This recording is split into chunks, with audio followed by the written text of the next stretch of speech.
And good evening. I thought we would give a weather update for what is expected over the next 48 hours. Severe weather is most likely going to come into the East Mississippi side. We're going to take a look at this on radar and let you see for yourself what we have projected. Now, before we begin, let me say this. This will most likely change by morning. And I truly feel that this is probably going to move just a little bit more east as we watch this hurricane get ready to come ashore. We're looking forward to make landfall tomorrow afternoon, sometime around 1 o'clock. Let's go ahead and pull up radar and let's take a look at what we've got, where it's coming ashore, and the path that it's going to take and what we expect. All right, as we pull up Honda Meridian radar, here's what we've got. Sitting here right now, this afternoon at 4 o'clock last, moving along at a wind speed of 63 miles an hour, 75 mile an hour gust. By tonight at 1 a.m., this will become a full-fledged hurricane with a wind speed of 75 miles an hour and gust of about 92 miles an hour. That's at 1 a.m. She will make landshore a little after 1 o'clock tomorrow afternoon. Now, you have to always remember it's give or take with this. A few minutes, it could speed up, it could slow down.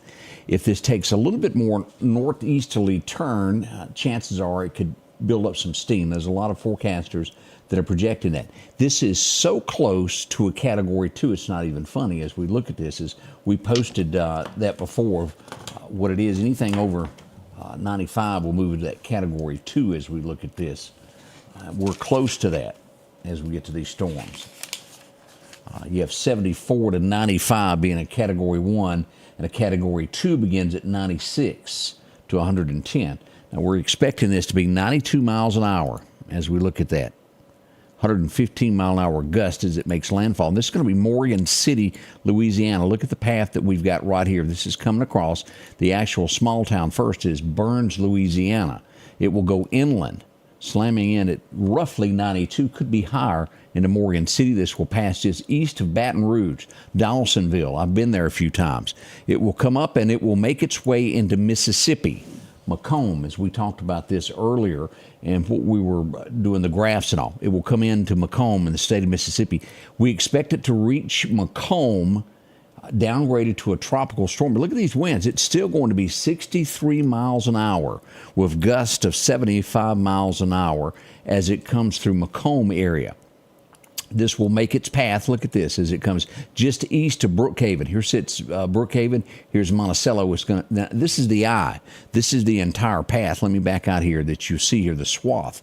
This is just the eye that we're discussing now of where it goes, and then we will look at the boundaries in a moment of where it will go. It will pass through there at Summit, Mississippi, make its way due north there just east of Brookhaven, Georgetown, just west of you. It will move into the Jackson, Mississippi area. And look at this. Here's Florence. Right here is Pearl, Mississippi. It's going to be right through there. Someone asked, well, what does Richland have? The same thing as Pearl. That center, that is coming right through there. Now, as we look to this area here, Harrisville, this area here has a tropical storm watch. When we get to the Jackson area, around Jackson, is going to be an aerial flood watch, which will go east, as you'll look at this, all the way back over to Newton County. This will also take in Jasper County. It will be in Smith County, Jones County, and Wayne County, and we'll also have it here in Leake County. Now, this is, again, a aerial flood watch. As you'll see, Meridian is not, Lauderdale County, Kemper, and Philadelphia, not a part of that. Let's go back in here and look at the storm as it comes across here at Jackson. This is I-20. Right there is Pearl. There's the airport in Jackson. It's going to go right across the runway there. Again, this is the eye of it. Here's Ridgeland. It's going to be just east of you, and this will be right there at Timber Lakes. Cross the Ross Barnett Reservoir, just go east of Canton and keep going north as it passes Durant. It will eventually go through Duck Hill, and then it's going to cross right out of the state, right up here around Olive Branch and into Collierville, Tennessee. That is the big path. Now, as we look at this, the Meridian area, it's going to be Thursday at 1 o'clock. It will make it to Ackerman. So this puts it back in the Meridian area a little bit that morning as it slowly goes across the state. Now, look at this as we'll look at what is happening here Thursday at 1 o'clock. Still expecting a wind speed of 35 miles an hour right below Stark, Vegas, and gust of about 46 miles an hour. And again, this is Thursday afternoon, 1 o'clock when it's north of Meridian. So Meridian should see a little bit more heavier winds with this. all it's going to take, look at this where we are. Here's Kemper County. Let's turn on some locations and show y'all where all of this comes into play. This will clip right across as you come across the lake right there. Lake Edens is going to come on the south end of the lake, take in just a little bit of Clark County, and then move right across Stuckey's Bridge. It will cross here at the prison. It will cross at the Rock House and Owls right there where the back porch, all that is. Go northeasterly across 495, and then right over here where the Hughes Telephone Company was on 493. It will then move across northern Lauderdale County and head straight into Kemper County to Blackwater Baptist Church. It will keep a northeasterly path all the way to Bennsville. Well, this is actually Wahalak. Right there is where it's going to be headed there, to Wahalak, and then on into Sugarlock and these areas here, taking on all of this. Now, so this tells us we've got a lot of play. All it's going to take is just a wee bit more to come across. Now, let's talk about wind. I know that's the next question that everybody wants to know. Again, let me say this before we pull this up from the National Weather Service. I do expect this to change as well. Let's look at winds first of what the National Weather Service is telling us to expect on, what did I do here? Here's the wind threat. Here we are. Here's wind threat tomorrow. If you'll notice there, Lauderdale County, and this is going to go almost out to southeast. Most of the Lauderdale County area is going to have strong, strong winds. All of Clark County, we're going to put this at Highway 495 in Kemper County and back west all the way to the Mississippi River. All these winds here. It's going to take in a little bit as you go into Noxubee County. We'll put that up just around Crawford and back west. All of Louisville, Winston County will be under this. When you get back down here, and again, these winds here that you see in yellow are going to be gusting 30 to 45 miles an hour. Sustained winds of 15 to 20. Can that increase? It certainly can. Brookhaven, Natchez, Hattiesburg area. Laurel is not included in this, but the Brookhaven area over to Natchez and Hattiesburg, all the way back to the Mississippi Gulf Coast, will be a level 2, which is estimated to be somewhere between 45 and 55 miles an hour is what we're thinking at this moment. Again, I keep stressing things will change, and it most likely will, and could be a little bit worse because we think this will worsen up a little bit. Flash flooding, let's look at what we've got going on here. As we look at all of this, somebody asked about Collinsville. Collinsville, when I say Meridian area, is included in all of that. As we look at the flash flooding, Clark County, this is going to be right there as you come into Clarko State Park, and everything south of Clarko, including Enterprise, will be in an elevated flood threat, 4 to 6 inches. Most of Lauderdale County will remain under 2 to 4 inches. Most of Newton County, only that little bit of area there at Chunky, will fall under the 4 inches. Everything west of there and just shy on 15 of reaching downtown Philadelphia will have 4 to 6 inches. Again, this is imaginary lines. It can go a little bit north, it can go a little bit south, but all of this area taken in Jackson, Vicksburg, down to Brookhaven, Lowell, Hattiesburg. And again, I want to remind you, Wayne County and also Clark County will see a lot of flash flooding with this storm. That's a lot there. Now let's pull up here what we've got. The storm issue. Now this is, we're going to go to real-time radar to look at this. This is what the National Weather Service put out on this. They're showing a level 1, the Hattiesburg area level 2. Let's go back to our live map and take a look at what is projected at this point. Let's go back over here and let me pull this up as you can watch what I'm doing here as we go into the severe weather. We'll turn on the storm systems for today, and let's look at tomorrow first. This dark green area takes in all of Lauderdale County, Newton County, and back over to Scott County, and it will not change until you get to Hattiesburg to this level 2. Now again, Slidell, all the way over to Baton Rouge, Houma, Louisiana, back over to Crestview, Florida, Destin, even to Panama City, down to Apalachicola, Florida, will be a level 2. The Meridian area is a level 1. What does it mean? Anywhere on this from the level 1 to a level 2 can be a tornado. We're expecting this storm to move in sometime after 5 p.m. tomorrow, the rain to start coming in. Anytime from there till Thursday morning, we're going to be under the gun on this. Let's look at day 3. And let me turn this day off. It changes a little bit and goes to a level 1 all up the eastern side from Biloxi up to Tupelo to Corinth. All of this is going to be a level 1, which means anywhere in here, a level 1, a tornado can outbreak at any given time. Takes in Birmingham, over to Gadsden, over to Auburn, Alabama as well, down to Columbus, right there at the line at Georgia. Dothan, Alabama, you're also included in this. Mississippi, right there at the edge from Philadelphia back east, is in this on Thursday for possibility. As we'll look at this, can we experience power outages? Yes, we can. We most likely will see this because the wind's going to be blowing. That's a lot of wind. It's going to snap pine trees, oak limbs, and these far-off little places where the right-of-way goes. And it will put power out at your house. We urge you between now and then to kind of be prepared for what's coming as you need your generator to make sure it's running. Also, batteries, make sure you got that, everything charged up and ready for this because we could experience power outages. And I'm not talking days at this point or anything like that. I don't want you to misunderstand me. But it's inconvenient to lose power at any given time, whether it's an hour, 4 hours. Sometimes it takes longer. Y'all know how this works. But this is the forecasted area of what we've got going on right now. A recap, let me pull this up here. Coming in right here near Morgan City, makes its way through Macomb. The center of this storm is Jackson, Mississippi. Look at this. This goes all the way over to Delhi, Louisiana, just past west of Tallulah is the line, the path, over to the Collinsville, Mississippi area in the path of this. This is the path of the storm, so to speak. Eastern Lauderdale County not included, but the wind's going to be just as bad in eastern Lauderdale County as it is in western.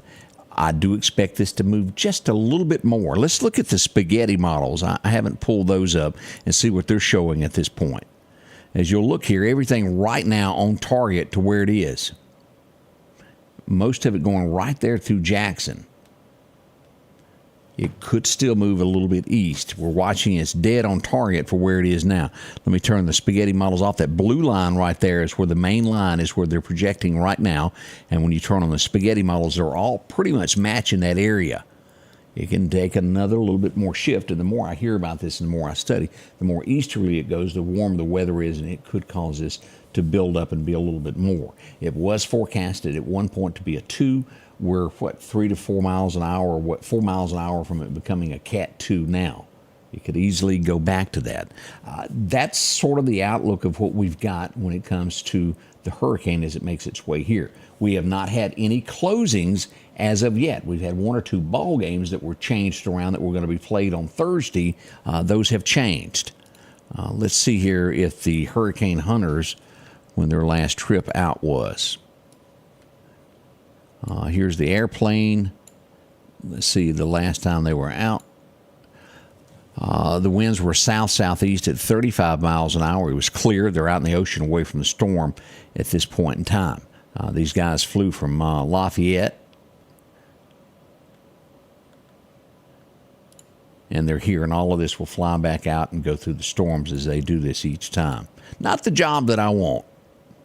But we keep track of all this for you behind the scenes, and we will update you. I think that the next update comes around 10 o'clock tonight, then we'll have another early in the morning coming out. We'll watch all this closely for you so you'll be aware of what's happening.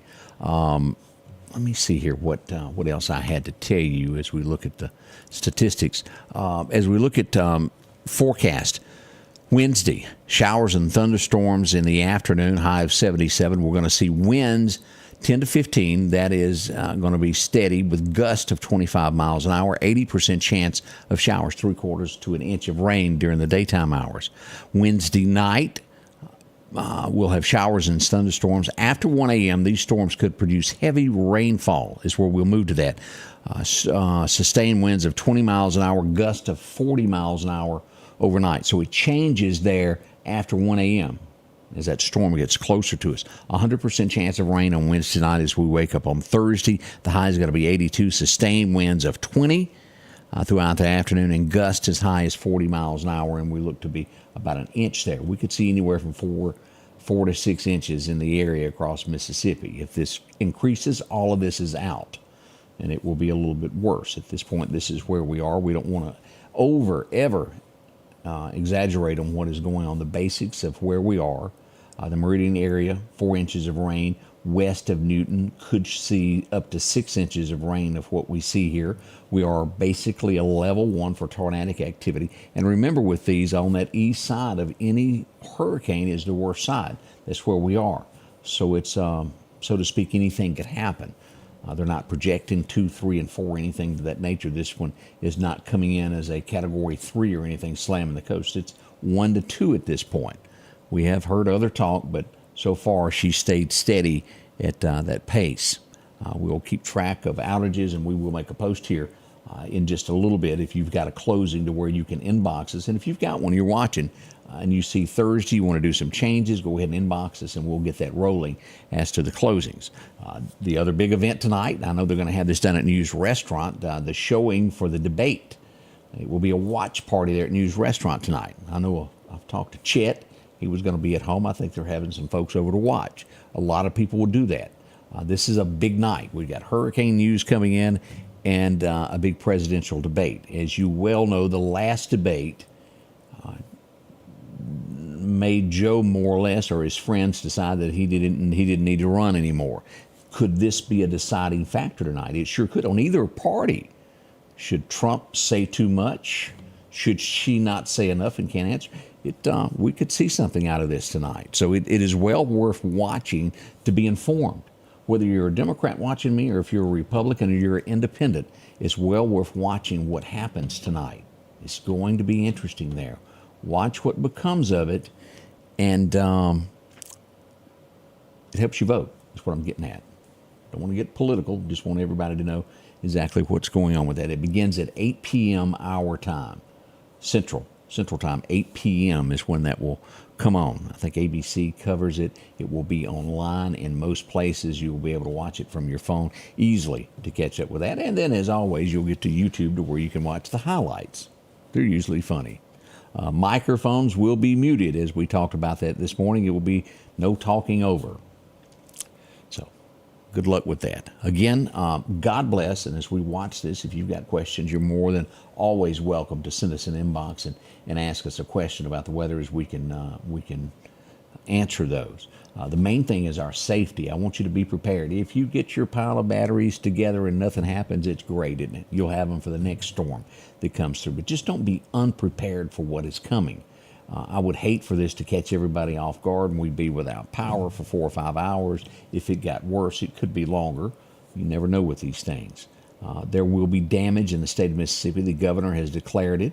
He put out a memo this morning with that. We shared it. It's on our page. The main thing is your safety, your children's safety, and the people that depend upon you that, well, you make a living for. That's what you get up every day and do it for, to help somebody in your family because they're loved ones. And we want all of y'all safe, and that's what we do here, is try to keep each and every person safe. I'm rambling on, so I'll let you get back to what you were doing. We'll be behind the scenes watching the weather here at the Scotty Ray Report. Join us throughout the storm. We'll see you soon from the report.